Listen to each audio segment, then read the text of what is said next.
মাহফিল কর্তৃপক্ষের একজন আমাকে স্টেজে কানে কানে বলে, হুজুর যার জন্য এত দোয়া করলেন তারে চিনেন? বললাম তো চিনি না। আপনি যে তার জন্য এত দোয়া করলেন, আমি বললাম দোয়া কেন করব না, মাদকের বিরুদ্ধে যে নাতা এত সোচ্চার তার জন্য তো দোয়া করতেই হয়। তিনি বলেন, হুজুর এই লোকটা হচ্ছে না আমাদের গোটা এলাকার মাদকের ডিলার। আমি বললাম এটা কোনো কথা হইল? আমি জিজ্ঞেস করলাম যে মাদকের ডিলার কি করে মাহফিলের প্রধান অতিথি হয়? তিনি বললেন, ওনাকে যদি প্রধান অতিথি না দেওয়া হয় তো মাহফিল করতে দেবে না। বাধ্য হয়ে নামটা দিয়েছে।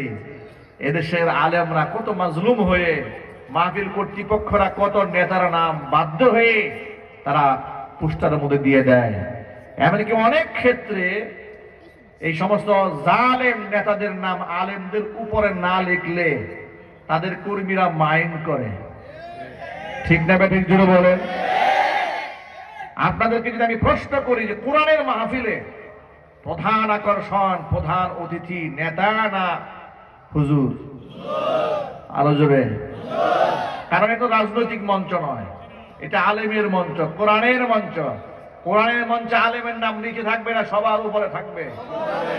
চিল্লায় বলেন, সবার উপরে না নিচে? উপরে থাকবে। অথচ বিভিন্ন মাহফিলে যায়, মাঝে মাঝে নিজের নাম খুঁজেই পাই না।